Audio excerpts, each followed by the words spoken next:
Les interviews de 3DFM.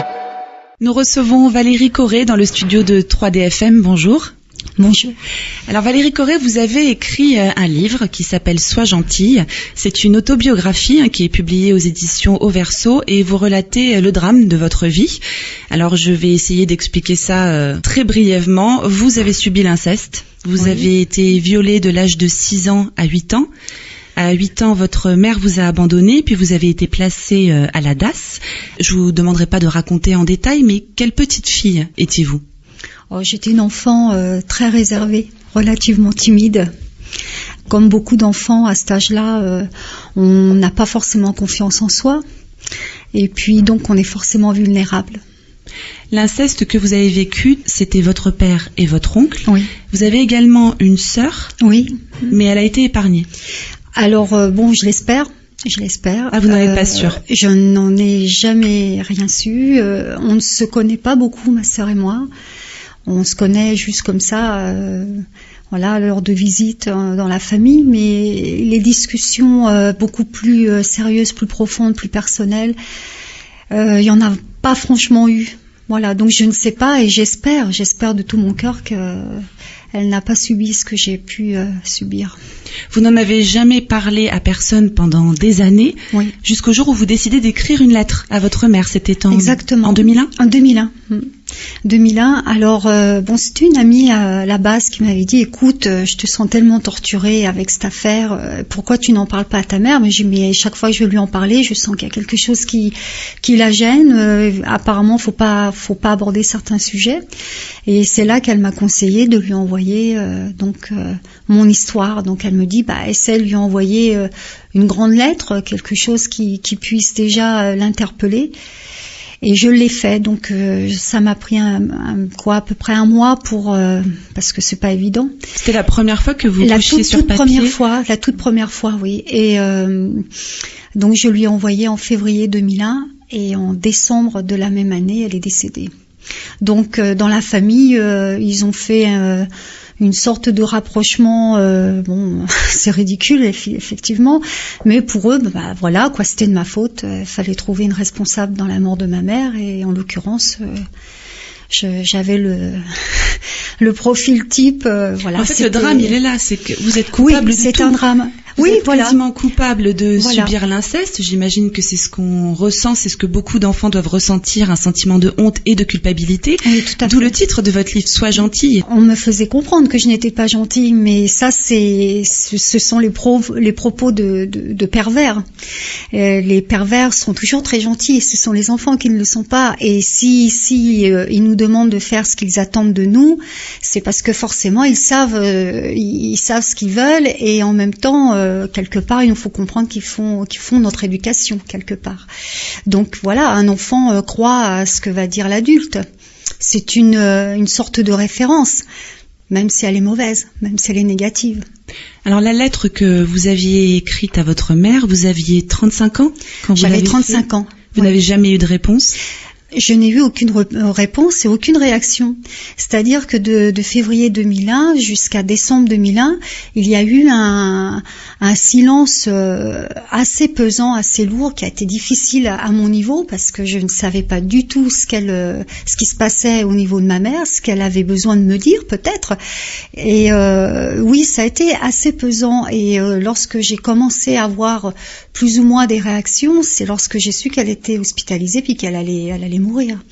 Donc ça a été lourd à tous les niveaux. Ça a été lourd parce qu'on me culpabilisait d'avoir révélé quelque chose de très grave. Et puis dans un second temps, c'était lourd parce que maman allait partir. Vous pensez que votre mère savait? C'est toujours la question qu'on me pose. Mais oui, je pense que peut-être qu'elle devait avoir des soupçons, elle devait se douter de quelque chose parce qu'elle voyait bien que je n'arrivais pas à évoluer normalement pour une fille de mon âge. Adolescente, j'avais pas de petits copains. Les garçons me posaient toujours un problème. Les hommes, en général, j'en avais une peur terrible. Donc, en tant que maman, je pense que elle a dû remarquer ça, mais bon, comme il n'y avait pas de dialogue. Vous parlez des hommes, justement, vous êtes très soutenus par votre mari. Aujourd'hui, vous avez 3 enfants et vous faites tous les deux de votre vie un vrai combat. Oui. Vous en êtes où dans ce combat? Alors dans ce combat, c'est vrai que je remercie beaucoup mon mari aussi parce que c'est important d'avoir son soutien. Surtout, comme vous soulignez, de la part d'un homme. Bon, les femmes, oui, j'ai beaucoup d'affinité avec les femmes parce que, voilà. Mais les hommes ont toujours été un problème pour moi et le fait d'avoir mon mari qui m'a toujours soutenue, oui, c'est une certaine force en soi. Et donc, ensemble, nous avons essayé d'interpeller plusieurs élus et nos gouvernants politiques.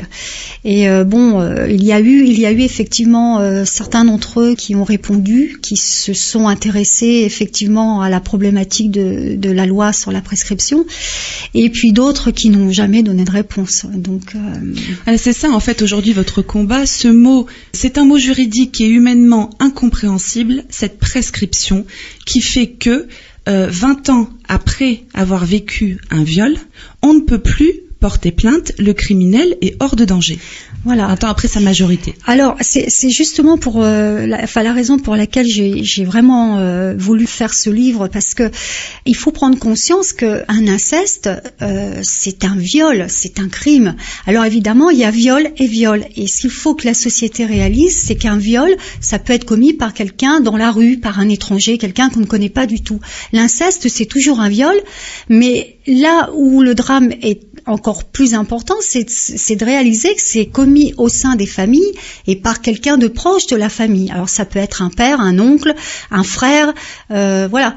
Et le problème est là. Donc il faut des années pour pouvoir en parler, parce que il y a un respect, il y a la crainte de le dire, parce que il y a la pression. Et puis en plus, comme je le dis dans mon livre, le non-dit devient une forme de respect avec les années. On pense à la famille, on se dit on va pas les heurter avec ça, on va pas les choquer, on va pas les blesser.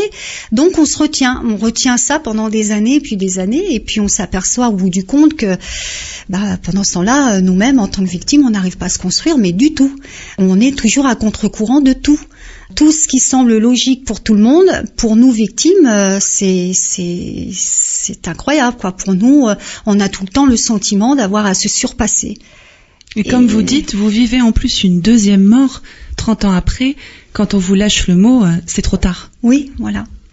Donc ça, c'est pour cela que je me bats, parce que il faut faire comprendre que la loi sur la prescription concernant l'inceste est en total décalage avec la réalité des faits. Il faut tellement de temps pour arriver à en parler, pour divulguer ce secret qui est terrible, parce que c'est un drame. En tant que victime, on en mesure déjà l'importance pour nous-mêmes, mais aussi pour notre entourage. Donc il faut tellement d'années que cette loi est absurde, parce qu'on nous dit c'est 20 ans après la prescription, enfin après les 18 ans après la majorité, et en fin de compte, ça n'a ni queue ni tête, ça ne tient pas la route. Sachant qu'il n'y a aucune prescription pour les autres crimes. Il n'y a pas, voilà, exactement. Donc voilà, on en est au point que on se dit, tiens, les coupables sont toujours dans la nature, continuent leur saloperie en toute impunité. Et puis la victime, en gros, elle n'a que ses yeux pour pleurer. Et puis voilà. Est-ce que vous savez si votre père est encore vivant? Je l'ignore complètement. Je l'ignore. J'avais fait des recherches il y a 4 ans. A priori, il était encore de ce monde. Après, je ne sais pas si j'aurais le besoin de le revoir en face de moi. Mais de toute façon, je me doute bien que ce sont des individus, mon père, mon oncle, qui ne reconnaîtront jamais les faits, comme beaucoup d'autres coupables, beaucoup d'autres pervers, pédophiles et j'en passe. Tous ces gens qui vivent en parfaite impunité et voilà. C'est pas écrit sur leur front effectivement qu'ils sont pédophiles, qu'ils sont pervers, mais c'est pareil pour les victimes de l'inceste, c'est pas écrit sur leur visage. Voilà, donc effectivement autour de nous souvent on entend dire mais elle est bizarre, elle agit pas comme nous, elle fait pas les choses comme nous.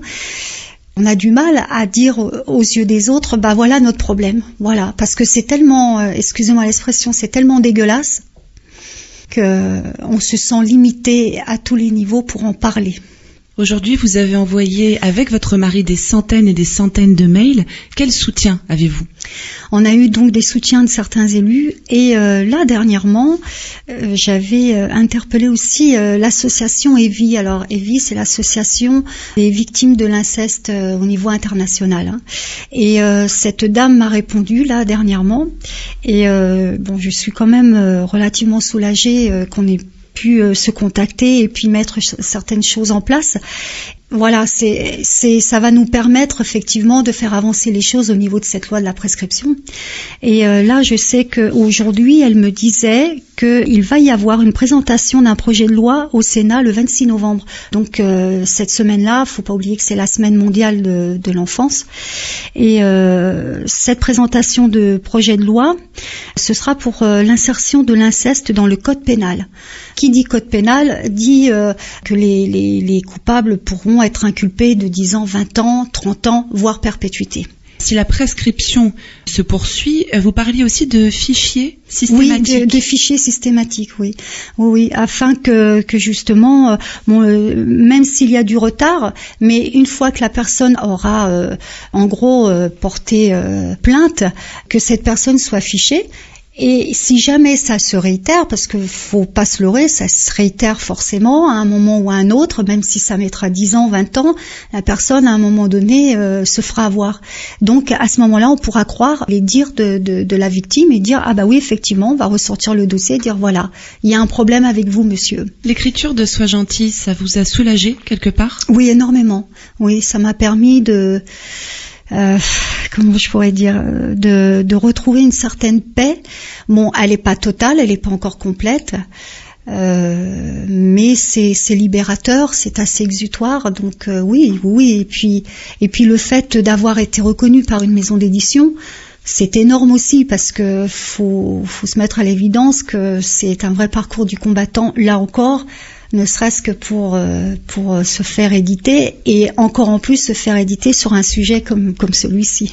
Je remercie beaucoup Véronique Vergès pour m'avoir permis de me mettre au monde avec ce livre. Je la remercie infiniment. D'ailleurs, je rappelle que vous êtes édité donc chez Auverso, voilà. Qu'on peut trouver votre livre sur Internet, même sur Amazon, je crois. Oui. On peut avoir d'ailleurs, je vais donner votre site, on peut avoir toutes les infos sur votre site soisgentil.123siteweb.fr. Vous êtes en dédicace le 9 novembre, je crois. Oui, à Aubignan. La dédicace aura lieu dans une chapelle.